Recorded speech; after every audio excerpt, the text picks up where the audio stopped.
this is Haley with Bygone Blooms, and in today's video I wanted to take a minute to uppot some seedlings that I've started, some eucalyptus and things. I wanted to start a few more seedlings before our last frost date, and then also pot up some dahlias to get an early start on getting those put outside. So thanks so much for joining me, and let's just get into it. I purchased some dahlia tubers this year, just like this one from Longfield Gardens, and I'll put the name on the screen of each of the types that I purchased, but I'm super excited to go ahead and get these going. I got them the third week-ish of March, and I was out of town, so I'm ready to get them potted out. You could wait until your last frost date has passed and go ahead and plant these outside, but it's warmer in my house than it is outside right now, so I wanted to go ahead and get these potted up and watered so that they can go ahead and start growing in my grow room. So when you are purchasing dahlia tubers, they'll look something like this. This one has probably two at least viable tubers. This one at the top that is broken probably won't produce anything, but I'll go ahead and leave it on. You'll notice that these little bumps coming out are from the growth point. So as long as you have the body of the tuber, the neck, and a good growth point, you'll get growth from those. This guy already has some roots coming out as well, so I think it's ready to go ahead and get growing. So I just have some pots that I took from other stuff that I planted, and I have just regular garden soil. I'm gonna go ahead and get each tuber out. I'll keep the types kind of together so I know when I'm planting them what I'm looking at, but I'm just gonna fill each of these with soil, plant the tuber inside gently, and get them watered in. So what I'm gonna do with each tuber, because it will fit nicely inside each pot and I don't want to fill in too much dirt and have to work around that, is I filled up a spare pot, and I'm gonna shake a little bit of soil into each pot, stick my tuber down in there so that it is just gently nestled inside, and then fill up the pot with soil around it. So I've got just a little bit of soil down in the bottom there.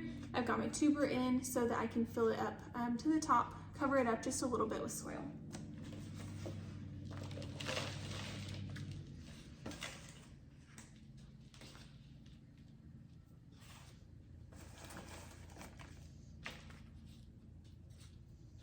All right, so there's not much to see here, but disregard this fern tag. Here is my first pot, just a leftover pot that I got from the big box store when I bought a Japanese holly fern, and it's got the tuber nestled nicely in there. I'll set this in a tray that I can water it with all of my other dahlia tubers, and I'll go ahead and get those watered in when I'm finished.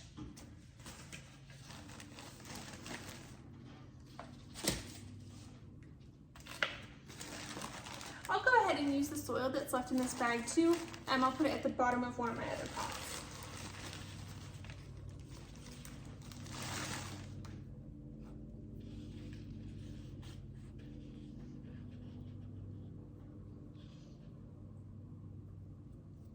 And when you're planting a bare root item, you want to make sure that the growth point, and in this case it's up here, you want to make sure that the growth point is at the top. So with dahlias, the tubers kind of hang down and the roots grow from the bottom, and these growth points or bumps are at the very top. If you're ever unsure with a bulb or a tuber or something that you're planting, it's better to plant them sideways than to plant them upside down. So the plant will correct itself and grow where it needs to grow if you plant it sideways, but if you plant the growth point at the bottom, it'll have a really hard time overcoming that. So if you're ever unsure, put the growth point, or I guess plant your root or your tuber or bulb or whatever, plant it sideways. But if you know where the growth point is, and if you are unsure, you could always look it up. Look up the anatomy of the type of thing that you're planting, and you can check to see where the growth point is coming from. This one looks a little crazy. It's already got roots, and you can see that the growth point is right here, so that's where I guess the leaves and the stems are going to grow from. And in this case, you've got multiple bodies, necks, and growth points, but I'm going to leave it attached. You can plant dahlias from seed, and you can get tubers just like this the first year. So the reason that I'm growing these from tubers is because you can't grow them in my area. You can't overwinter them. So some years maybe we could, depending on the weather, but they recommend that if you are a zone 8 and below, that you don't overwinter your dahlias. In fact, I have a case outside that I'll show you of a dahlia that has come back that I forgot to dig up, but it's standard practice for flower farmers specifically, or gardeners, home gardeners who want their dahlias to come back year after year to dig them up.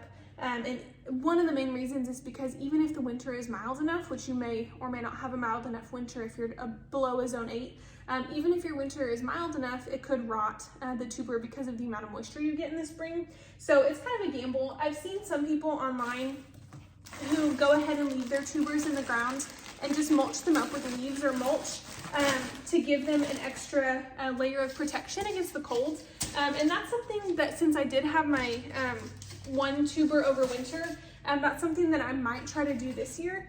We'll see. But what you can do is separate your tubers, like this one that has multiple clumps happening. You can cut them apart, but if you want to just leave them as one, that's fine too. And what you can do is, after the first year of growth, you can dig your tubers up and divide them at that point as well. But if you grow them from seed, you can have a tuber at the end of your season. So a seed packet is much cheaper, and then you could go ahead and dig up and divide your tubers after that if you like the type that the seeds make. Many like specialty varieties of dahlias are only grown from tubers because the chance of them coming back true is not as reliable if they're from seeds. So you can't just take a plant that you've started inside and just throw it outside and think that the wind and the amount of sunlight and the heavy rain is going to be fine for it. So it's really important that you set it outside for a little bit at a time to get it acclimated to the wind and the sun and that kind of thing. So they recommend that you set it out for about an hour, and then 2 hours the next day, 3 hours. Start with it in the shade, just getting used to the wind and the temperatures outside, and then increase the amount of time and the amount of light that it's in each day. So if you can see here, past my box and dahlia mess, trash all over my counter, I have six dahlias that I have potted up. So these ones will look really nice here soon, and I'll put the name of them on the screen so you guys know what's going on there. But let's go ahead and move on to my seedlings that I'm up potting as well. All right, the next thing that I have going on today is, you can see this basil on one side of this soil block tray, and here's the eucalyptus on the other side. So because our last frost is still a couple weeks away, I wanted to go ahead and up pot this now that I'm hardening some cool loving flowers off and I have more room in my grow room. I wanted to go ahead and give these eucalyptus some more space. So I'm just taking some cups that I had just from buying other things, filling them up with a little bit of soil, and then I will just gently pull out each of my eucalyptus from this tray.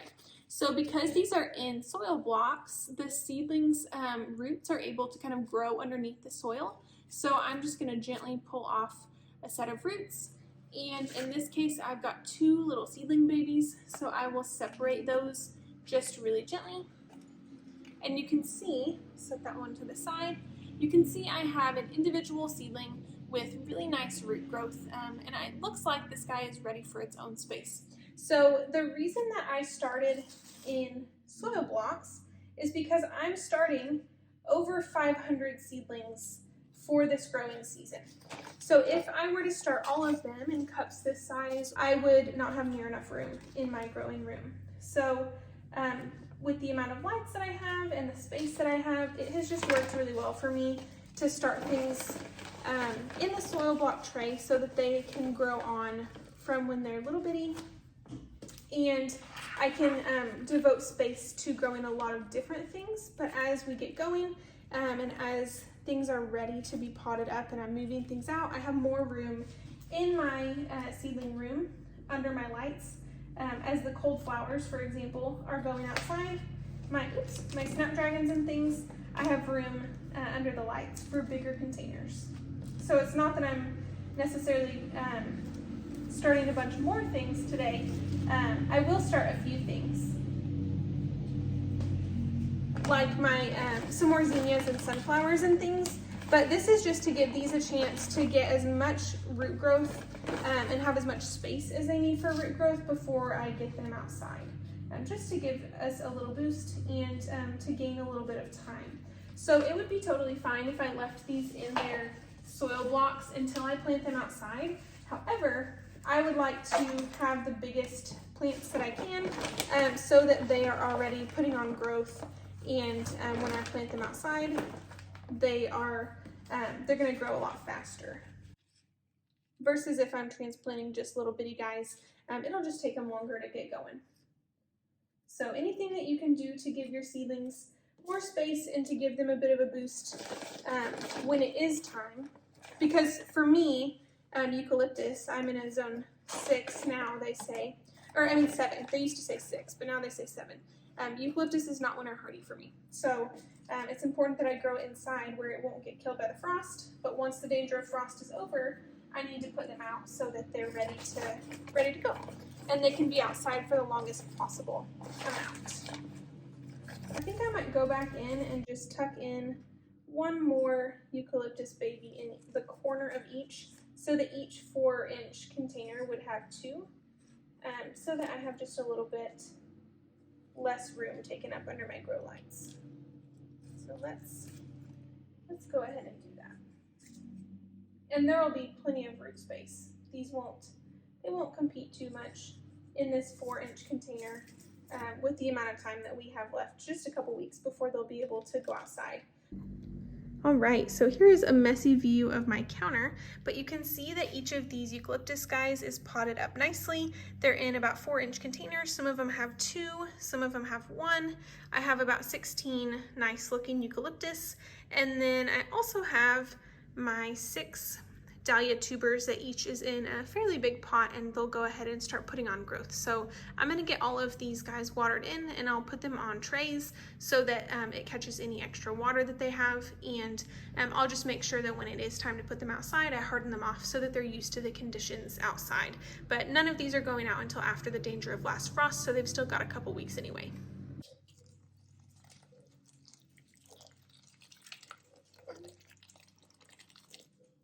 Next up, I'm just adding some water to my soil blocking mix. This is part cocoa fiber soil that was compressed into a block. It is part potting mix, and then it is part nutrients from the Gardener's Workshop recipe. I bought the cocoa block, and I bought the nutrients from their website. So you can see that there's quite a bit of water in there. And my goal is just to make sure that everything is equally saturated. I don't want for there to be spots that are like super, super wet, but you do need your mixture to be pretty moist for it to stay in the soil blocker.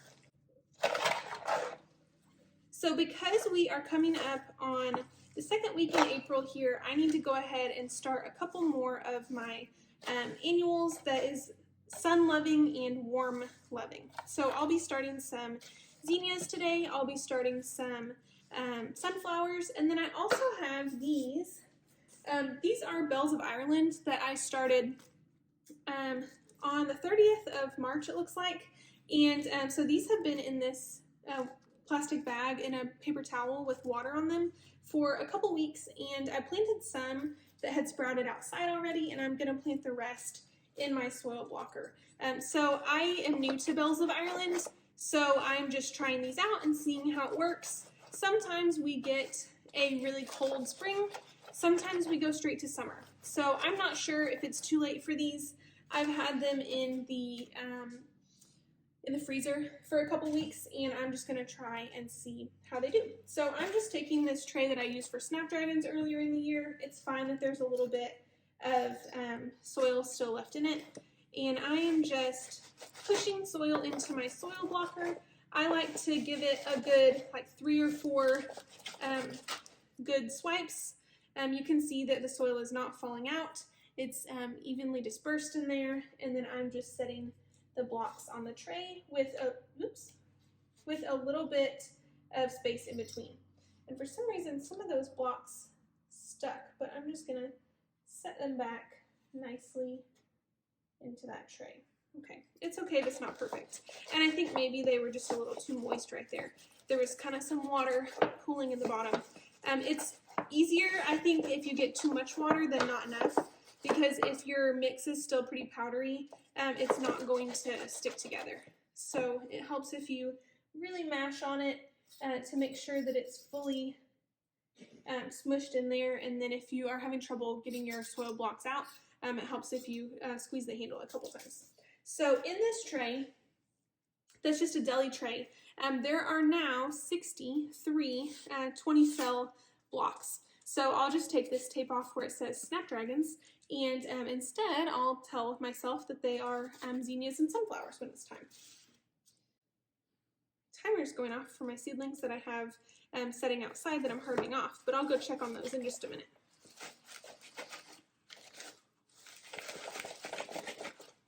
Okay, on this little tray I can fit 2 more, so I'll have 40 on this tray. Disregard my dog ringing his bell to go outside. He's trying to go out while my husband's mowing. Okay, so in 2 deli trays, we can plant 100 seedlings just like that. So that is the benefit of using the soil blocker. They're really small space, they don't take up a lot of room under my grow lights, and then I can pot them up when it's time. Bells of Ireland like to be on the top of the soil, so I'm just going to open up this paper towel that I have. It looks pretty yucky, but this has allowed them to go ahead and soak for a couple weeks. I guess about a week. If I can open my paper towel. Here we go.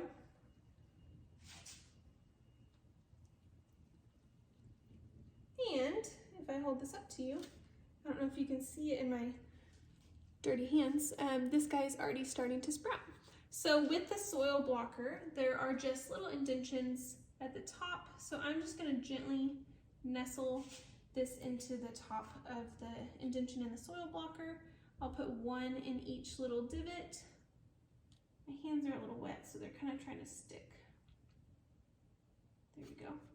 And the reason that I pre-sprouted these in a paper towel is because I've heard people having trouble because they like to be on the top of the soil and they need to be so moist. So like I said, it took about a week and not all of these have sprouted. So some of them that had already sprouted, I went ahead and put outside just because it's cooler outside, and I know Bells of Ireland like the cold. So I'll give you guys an update on whether or not that worked to go ahead and put them outside. And I do need to go check on those and water them as well.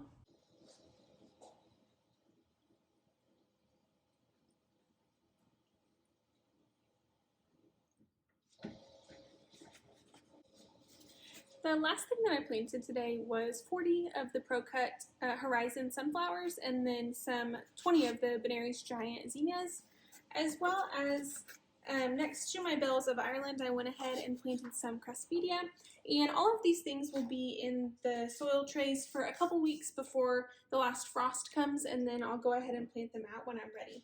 The last thing that I do is cover them in saran wrap, and then I'll put them under my grow lights.